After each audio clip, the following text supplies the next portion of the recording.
Hello বন্ধুরা, ভাবুন তো আপনার জীবন একদম সেট, সবকিছু ঠিকঠাক চলছে, কিন্তু হঠাৎই ভাগ্য এমন এক লাথি মারে যে সোজা রাস্তায় এসে পড়তে হয়। এই গল্পটা সিদ্ধার্থ নামের এক ছেলের, যাকে তার নিজের বন্ধু আর গার্লফ্রেন্ড মিলে এমনভাবে লুটে নেয় যে একেবারে ভদ্র ছেলে থেকে সে সাইকো হয়ে যায়। তবে এটা এমন কোনো হিরো নয় যে সারাক্ষণ কেঁদে বেড়াবে, বরং তার পাগলামি দেখে আপনার হাসি পেয়ে যাবে, কারণ যখন তার মাথা ঘুরে যায় তখন সে এমনভাবে লজিকের 12টা বাজায় যে বোঝাই যায় এটা একটা ডার্ক কমেডি মুভি, যেখানে যেমন ট্র্যাজেডি আছে তেমন মজাও আছে। তো চলুন শুরু করা যাক, কিন্তু তার আগে প্লিজ ভিডিওটি লাইক এবং শেয়ার করে দিন এবং আমাদের চ্যানেলটি সাবস্ক্রাইব করে আমাদের সাথেই থাকুন, কারণ আপনার শুধুমাত্র একটি লাইক আমার কষ্টকে সার্থক করতে পারে। তো চলুন ডুবতেই আজকের রহস্যের গভীরে। গল্পের শুরু হয় সিদ্ধার্থকে দিয়ে, যে আমাদের একটি বড় অ্যাডভাইস দিচ্ছে সিগারেট ফুসফুসের জন্য খুবই ক্ষতিকর, তবুও মানুষ সিগারেট খায়। মদ আমাদের কিডনির জন্য খারাপ, কিন্তু দুঃখ ভুলতে মানুষ মদও খায়।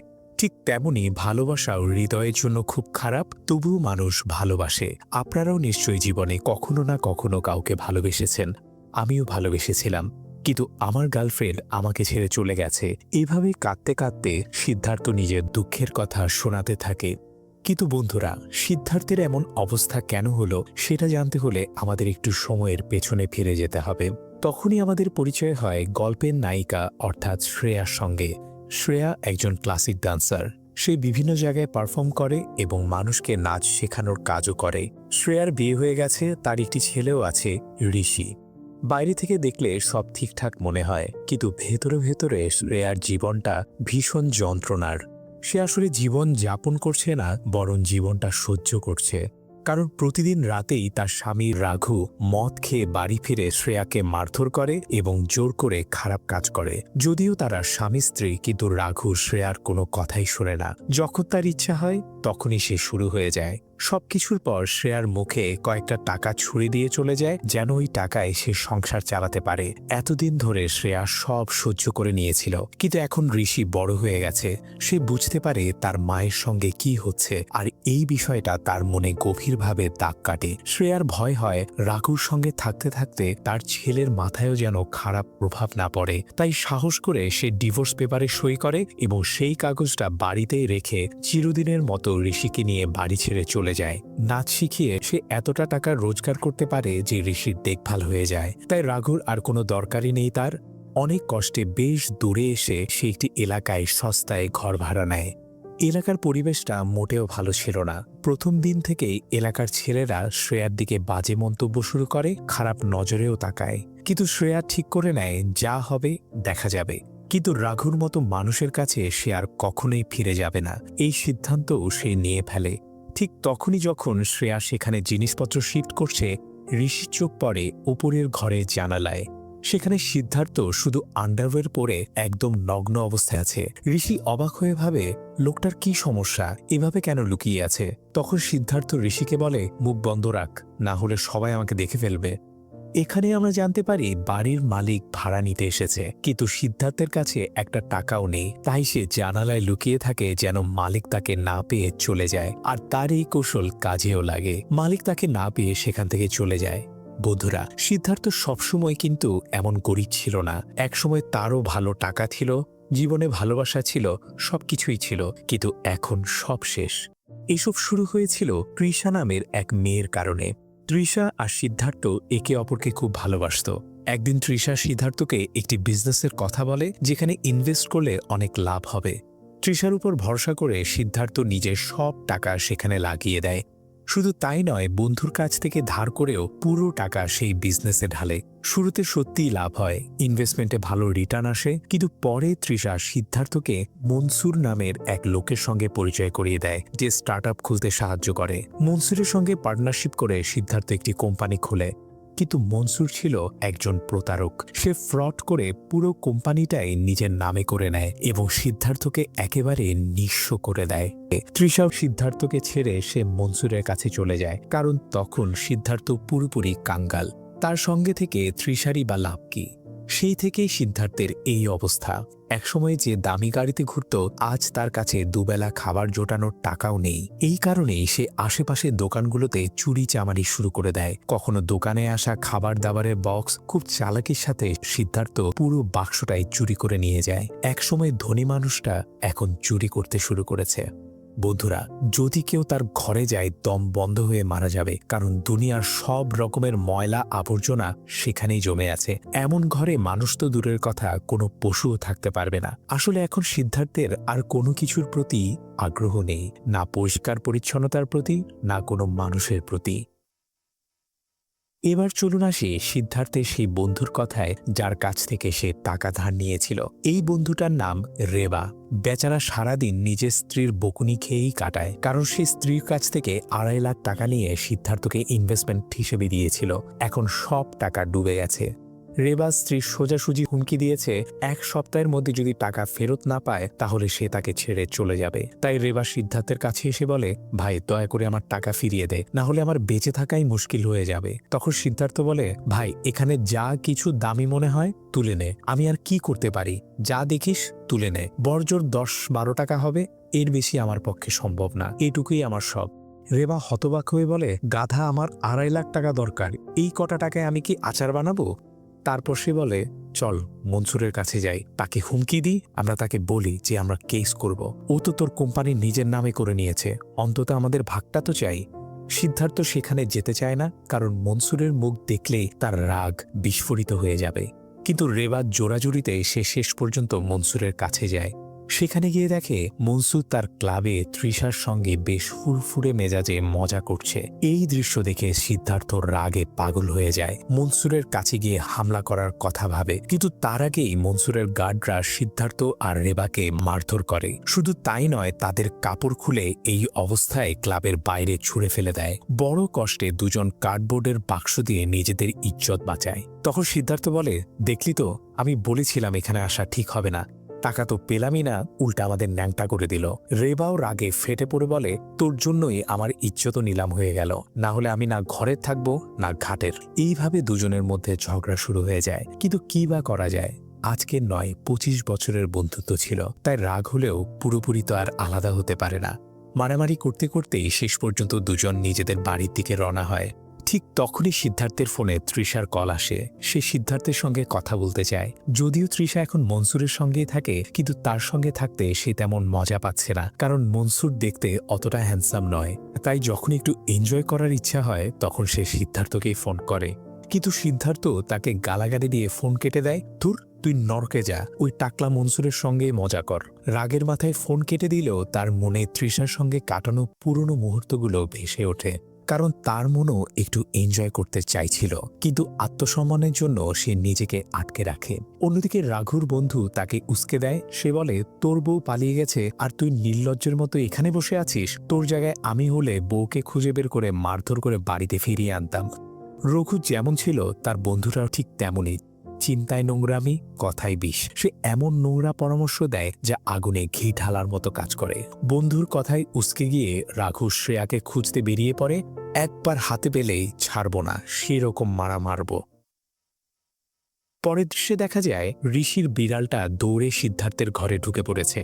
তাই শ্রেয়া ঋষিকে নিয়ে সিদ্ধার্থের কাছে আসে এবং বলে, আমাদের বিড়ালটা আপনার ঘরে ঢুকে পড়েছে, দয়া করে যদি ফিরিয়ে দেন। কিন্তু তখন সিদ্ধার্থের মুড ভালো ছিল না। সে রুডভাবে বলে, এখানে কোনো কুকুর বিড়াল নেই, তোমরা এখান থেকে চলে যাও। কিন্তু শ্রেয়া যখন জেদ করে দাঁড়ায় তখন সে বলে, বিড়ালটা আমার জানালায় আছে, চাইলে নিজেই উঠে নামিয়ে নাও। এই কথা শুনে শ্রেয়ার খুব খারাপ লাগে। সে মনে মনে ভাবে, লোকটার কি কোনো ভদ্রতা নেই। তারপর বলে, ঠিক আছে, তুমিই রেখে দাও বিড়ালটা। এই কথা বলে সে ঋষিকে নিয়ে ফিরে যায়। পরের দিন মনসুর সিদ্ধার্থকে ডেকে পাঠায় এবং বলে, দেখ, আমার বিরুদ্ধে যে কেস করেছিস তাতে তুই হারবি, আগে থেকেই বলে দিচ্ছি। কিন্তু তোর এই কেসের জন্য আমি আমার কোম্পানির আরেকটা ব্রাঞ্চ খুলতে পারছি না, তাই এই নে 5 লাখ টাকার চেক আর কেসটা মিটিয়ে ফেল।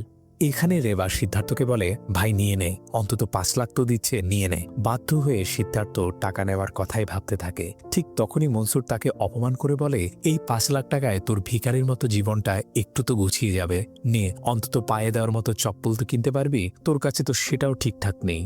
বন্ধুরা, এই কথাতেই সব শেষ হয়ে যায়। এটা শুনে সিদ্ধার্থের ইগোতে জোরে আঘাত লাগে। যে লোকটা তার লুট করা টাকায় কোম্পানি চালাচ্ছে সেই লোকটাই আবার তাকেই অপমান করছে। তখন সিদ্ধার্থ মনে মনে বলে, তুই শেষ বেটা, এবার তোর খেলা শেষ করতেই হবে। আমি কোনোদিনই এই কেস তুলব না, শুনে রাখ এখনই। এই কথা বলেই সে সেখান থেকে চলে যায়। এদিকে রেবা খুবই চিন্তায় পড়ে যায়। সে বলে, আরে হাতের কাছে আসা লক্ষ্মীটা কেন ছেড়ে দিলি? অন্তত আমার টাকাটা তো ফেরত পেতাম। কিন্তু সিদ্ধার্থ বলে, ও 5 লাখ দিয়ে আমাদেরকে অপমান করেছে। ভাই, আমার ইজ্জত এত সস্তা না। তুই তোর টাকার কথা চিন্তা করিস না, এই জন্মে না পারলে পরের জন্মে ফেরত দিয়ে দেব। বেচারা রেবা মনে মনে ভাবে, কি বুদ্ধি বেটার, এর পেছনে পড়ে আমি পুরো বরবাদ হয়ে গেলাম। এর পরের দৃশ্যে দেখা যায় মনসুরের জন্য যে সম্মান সে হারিয়েছিল সেটা ফেরত পাওয়ার জন্য সিদ্ধার্থ একটা রেন্টাল সার্ভিস থেকে দামি গাড়ি ভাড়া নেয়। আর সেই টাকার জোগাড় হয় রেবার গাড়ির পার্টস বিক্রি করে। সেই গাড়ি নিয়েই সে তৃষার কাছে যায়। দামি গাড়ি দেখে তৃষা খুব খুশি হয়ে বলে, ওয়াও সিদ্ধার্থ, তোমার তো গাড়ি আছে, মনে হচ্ছে তুমি কোনো নতুন বিজনেস শুরু করেছ। সিদ্ধার্থ বলে, হ্যাঁ, তেমন কিছুই ধরে নাও। তৃষা তো এমনিতেও সিদ্ধার্থের সঙ্গে এনজয় করতে চাইছিল, তাই দুজন সে রেন্টাল গাড়ির ভেতরেই একসঙ্গে সময় কাটায়। অনেকদিন পর সিদ্ধার্থ আবার সেই বড়লোকি ফিলিংসটা পায়। কিন্তু ঠিক তখনই তৃষার চোখে পড়ে রেন্টাল সার্ভিসের কার্ড। এটা দেখেই সে এতটাই রেগে যায় যে তার মাথা গরম হয়ে যায়। সিদ্ধার্থকে গালাগালি করতে করতে সে মনসুরের কাছে চলে যায়, বলে, তুই গরিবই মরবি। যদিও মনসুর জানত না যে তৃষা একটু আগেই সিদ্ধার্থের সঙ্গে মজা করে এসেছে। সে তৃষাকে নিয়ে সেখান থেকে চলে যায়। দুজনকে কাছাকাছি দেখে আবারও সিদ্ধার্থের রাগ ফেটে পড়ে। সে ভাবে, এই টাকলা লোকটাই আমার জীবনটা পুরো ধ্বংস করে দিয়েছে, আমি কি করব কিছুই বুঝতে পারছি না। এদিকে রাঘু শ্রেয়ার ঠিকানা খুঁজতে খুঁজতে তার এলাকায় পৌঁছে যায়।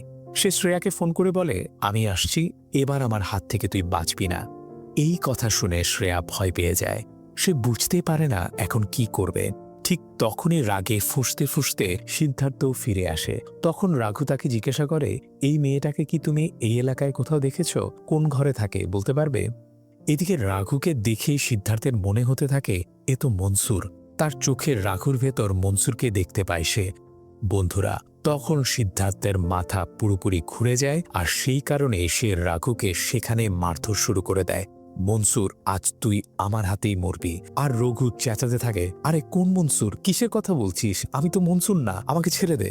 দূর থেকে শ্রেয়া এই সব কিছু দেখছিল। এতদিন ধরে রাঘুই তার উপর হাত তুলত। আজ রাঘুকে মার খেতে দেখে তার মনে অদ্ভুত এক শান্তি আসে। শেষে সিদ্ধার্থের ভয়ে রাঘু সেখান থেকেই পালিয়ে যায়। এরপর শ্রেয়া সিদ্ধার্থের কাছে এসে বলে, আজ তুমি যে রাঘুর হাত থেকে আমাকে বাঁচালে তার জন্য ধন্যবাদ, না হলেও আমাকে মেরেই ফেলতো। এই কথা শুনে সিদ্ধার্থ অবাক হয়ে যায়। সে নিজের ঘর থেকে ঋষির বেড়ালটা এনে শ্রেয়ার হাতে দিয়ে বলে, এই নাও, তুমি ওকে রাখো, এখানে আমি নিজেই ঠিকমতো দুবেলা খেতে পারি না, ওকে কি খাওয়াবো? এই কথা বলে সে নিজের ঘরে চলে যায়।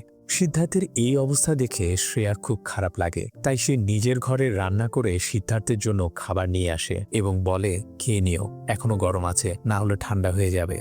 জীবনে এই প্রথমবার সিদ্ধার্থের সঙ্গে এমন হয়, কেউ নিজের হাতে রান্না করা খাবার তাকে দিয়ে যায়। তৃষা তো তাকে শুধু হোটেলেই নিয়ে যেত, রান্না করা তো সে জানতই না। সিদ্ধার্থ যখন খাবারটা চেখে দেখে একেবারে অন্য লেভেলে চলে যায়। তার কাছে এই খাবার 5 স্টার হোটেলের থেকেও অনেক বেশি সুস্বাদু লাগে। অনেকদিন পর ভালো খাবার পেয়ে সে খুব খুশি হয়, আঙ্গুল চাটতে থাকে।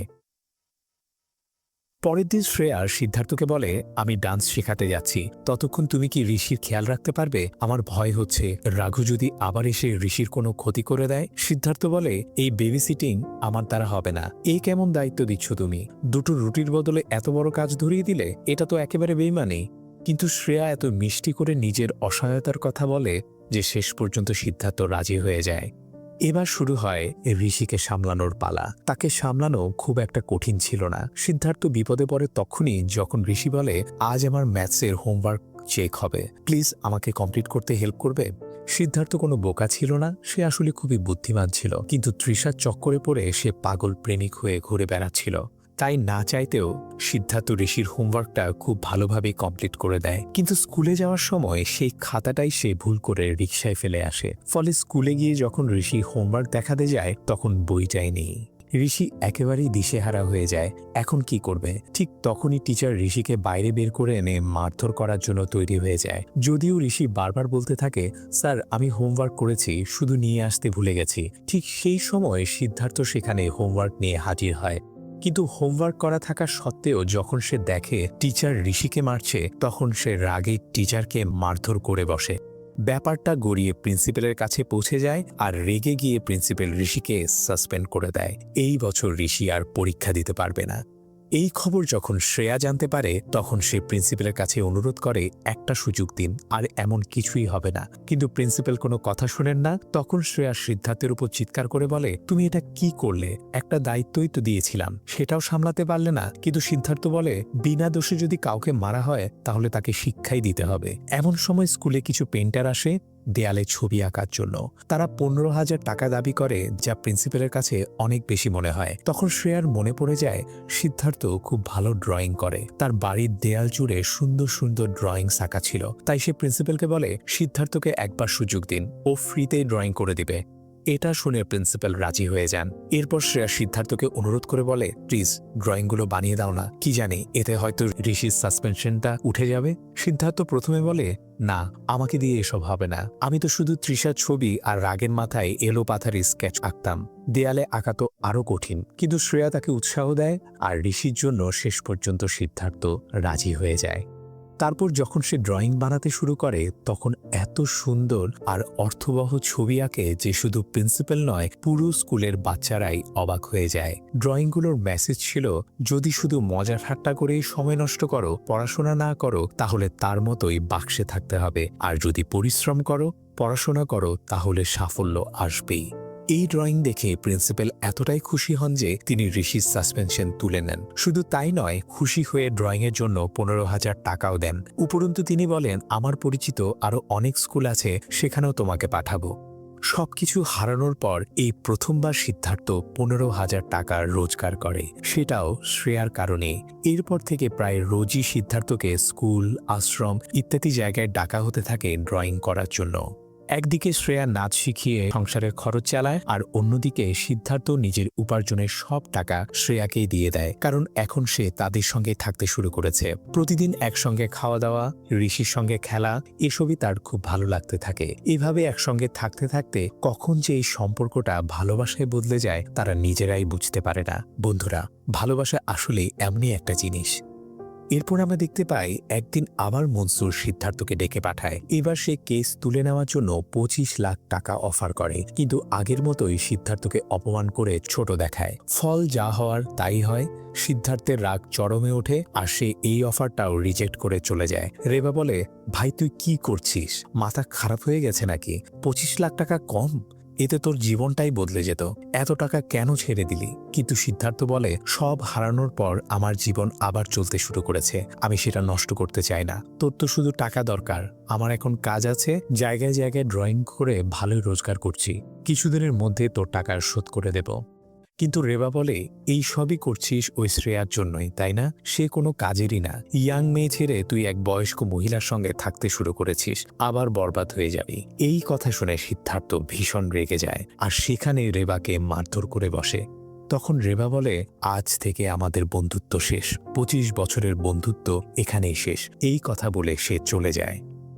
সিদ্ধার্থ ভেঙে পড়ে, সে বুঝতে পারে না কি করবে। পরিস্থিতি যেমনই হোক না কেন, ততক্ষণে সিদ্ধার্থ সেই ডিপ্রেশন থেকে বেরিয়ে এসেছে, যা তৃষা আর মনসুর তাকে দিয়েছিল। আর সেটা সম্ভব হয়েছে শুধু শ্রেয়ার জন্যই। ধীরে ধীরে তারা তিনজন মিলে একটা পরিবার হয়ে যায়। শ্রেয়া আর সিদ্ধার্থ দুজনেই কাজ করে সংসার চালায়। শ্রেয়া অবশেষে এমন একজন সঙ্গী পায় যে সত্যি তার খেয়াল রাখে, রাঘুর মতো নয়, যে শুধু মারধর আর অত্যাচার করত। সিদ্ধার্থের সঙ্গে থাকতে থাকতে শ্রেয়াও ধীরে ধীরে নিজের অতীত ভুলে যেতে শুরু করে। সিদ্ধার্থের জীবনে কি কি হয়েছে সবই সে জানত, তবু সে তাকে সাহস দিত, সব ঠিক হয়ে যাবে, যতটা আছে তাতেই আমরা ম্যানেজ করে নেব। কিন্তু বন্ধুরা, কথায় আছে না, খুশির উপর নজর খুব তাড়াতাড়িই লাগে। ঠিক তেমনটাই কিছুদিনের মধ্যেই তাদের সঙ্গেও ঘটে যায়। একদিন সিদ্ধার্থ আর শ্রেয়া যখন কিছু প্রাইভেট মোমেন্ট শেয়ার করছিল, ঠিক তখনই সিদ্ধার্থের ফোনে বারবার তৃষার কল আসতে থাকে। রাগে সিদ্ধার্থ ফোনে গালাগালি দিতে দিতেই বাড়িতে ফিরে আসে আর এসে দেখে তৃষা তার ঘরেই উপস্থিত। সে পুরোপুরি নেশাগ্রস্ত অবস্থায় ছিল, নিজের কোনো হুঁশ নেই। তৃষা বলে, কাল আমার আর মনসুরের বিয়ে, কিন্তু আমি ওকে বিয়ে করতে চাই না। আমি শুধু তোমাকেই ভালোবাসি, তোমার সঙ্গে এনজয় করতে চাই, কারণ মনসুরের মধ্যে সেই মজা নেই। সিদ্ধার্থ তখন বলে, তুমি কি পাগল হয়ে গেছো? এখান থেকে চলে যাও, শ্রেয়া দেখে ফেললে কি ভাববে জানো? কিন্তু তৃষা যেতে চায় না। নেশার ঘোরে সে সিদ্ধার্থের আরো কাছে চলে আসে। সিদ্ধার্থ নিজেকে পুরোপুরি সামলাতে পারে না আর দুজন একে অপরের কাছাকাছি চলে যায়। কিছুক্ষণ পর সিদ্ধার্থ তৃষাকে সেখান থেকে পাঠিয়ে দেয় এবং এরপর শ্রেয়ার কাছে যায়, যে অনেকক্ষণ ধরে তার অপেক্ষা করছিল। শ্রেয়া সিদ্ধার্থের কাছে আসে আর দুজনের মধ্যে ঘনিষ্ঠতা তৈরি হয়। আজ থেকে তাদের ভালোবাসা যেন এক নতুন স্তরে পৌঁছে যায়। সিদ্ধার্থ বলে, আমি তোমাকে কখনো ছেড়ে যাব না, আমরা সব সময় একসঙ্গে থাকব। কিন্তু ঠিক তখনই শ্রেয়ার চোখে পড়ে সিদ্ধার্থের ঘরে তৃষার স্যান্ডেল রাখা আছে। দেখে সে বুঝে যায় তৃষা নিশ্চিতভাবেই এখানে এসেছিল। সিদ্ধার্থ বিষয়টা চাপা দেওয়ার চেষ্টা করলেও শ্রেয়া সব বুঝে ফেলে। সে রাগে সিদ্ধার্থকে কয়েকটা চড় কষিয়ে বলে, তোমার লজ্জা নেই? তৃষার সঙ্গে ফিজিক্যাল হওয়ার পর আবার আমার কাছে এসেছো? আমি তো তোমাকে ভালোবাসতে শুরু করেছিলাম, ভেবেছিলাম তুমি তৃষাকে ভুলে গেছো, কিন্তু তুমি তো একেবারেই অন্যরকম। দুজনকেই লাইনে রাখতে চাও নাকি? এই কথা বলে সে ঋষিকে নিয়ে বাড়ি ছেড়ে চলে যেতে উদ্যত হয়। আমি আর এখানে থাকতে পারবো না। সিদ্ধার্থ তাকে থামানোর চেষ্টা করে, কিন্তু শ্রেয়া থামে না। সে দৌড়াতেই থাকে। আর ঠিক এখানেই সিদ্ধার্থ সিনেমার শুরুতে বলা সেই কথাটা আবার বলে, ভালোবাসা হৃদয়ের জন্য সবচেয়ে খারাপ, তবুও মানুষ কেন ভালোবাসে? শ্রেয়া এতটাই রেগেছিল যে সে একবার পিছন ফিরে সিদ্ধার্থের দিকে তাকালেও সঙ্গে সঙ্গে বাসের পর্দা টেনে দেয়। এখন সে আর সিদ্ধার্থের মুখও দেখতে চায় না। তখনই আমরা জানতে পারি, যখন তৃষা সিদ্ধার্থের কাছে এসেছিল আসলে তার সঙ্গে কিছুই হয়নি। হ্যাঁ বন্ধুরা, কিছু করার আগেই যখনই সিদ্ধার্থের মাথায় শ্রেয়ার কথা আসে, সে নিজেকে থামিয়ে নেয় এবং তৃষাকে ঘর থেকে বের করে দেয়। সেই কারণেই তৃষার স্যান্ডেল সেখানে পড়ে গিয়েছিল। কিন্তু এই কথা বোঝানোর সময় সে পায়নি আর শ্রেয়া তাকে ছেড়ে চলে যায়। এখন সিদ্ধার্থ তৃষার উপর এতটাই রেগে যায় যে দাঁড়িয়ে দাঁড়িয়ে তাকে মেরে ফেলার কথা ভাবতে শুরু করে। সে ভাবে এই তৃষাই সব নষ্ট করে দিয়েছে, এত কষ্টে জীবনটা আবার ঠিক পথে আসছিল সেটাও শেষ করে দিল। তাই সে তৃষার বিয়েতে গিয়ে মনসুরের সামনে তৃষার স্যান্ডেলটা এগিয়ে দিয়ে বলে, এই নাও তোমার স্যান্ডেল, কাল যখন তুমি আমার ঘর থেকে বের হচ্ছিলে তখন ভুলে গিয়েছিলে। এই কথা শুনে মনসুর হতভম্ব হয়ে যায়। তখন তার আর বুঝতে দেরি হয় না, তৃষা গোপনে সিদ্ধার্থের সঙ্গে শারীরিক সম্পর্ক রাখছিল। এইভাবে বিয়ের আসরে আগুন লাগিয়ে সিদ্ধার্থ সেখান থেকে চলে যায়। শেষ পর্যন্ত তৃষা না মনসুরকে পায় না সিদ্ধার্থকে, আর মনসুরও তৃষার কাছ থেকে এমন জোরালো ধাক্কা খায় যার জন্য সে নিজের সবকিছু ত্যাগ করেছিল। সিদ্ধার্থ দুজনকে ভালোই শিক্ষা দিয়েছে। এরপর আমাদের 1 মাস পরের দৃশ্য দেখানো হয়। অনেক কষ্ট হলেও সিদ্ধার্থ শেষ পর্যন্ত শ্রেয়ার ঠিকানা খুঁজে বের করে। সে তাকে মারানোর অনেক চেষ্টা করে এবং পুরো সত্যটা খুলে বলে।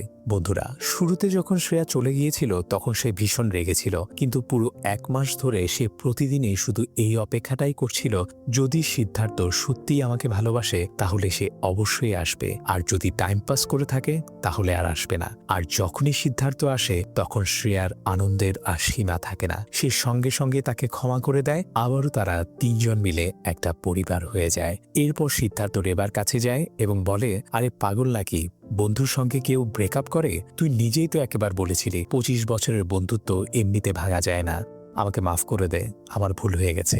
এভাবেই সব কিছু ঠিক হয়ে যায় আর এখানেই মুভির গল্পের সমাপ্তি ঘটে। তো বন্ধুরা, এই ছিল সম্পূর্ণ মুভির এক্সপ্লেনেশন। আশা করি আপনাদের মুভির গল্পটি ভালো লেগেছে। যদি আমার এক্সপ্লেনেশন আপনাদের ভালো লেগে থাকে তাহলে প্লিজ ভিডিওটি লাইক এবং শেয়ার করে দিন এবং আমাদের চ্যানেলটি সাবস্ক্রাইব করে আমাদের সাথেই থাকুন, কারণ আমরাই একমাত্র এই ধরনের ইন্টারেস্টিং ভিডিও নিয়ে আসি। ধন্যবাদ।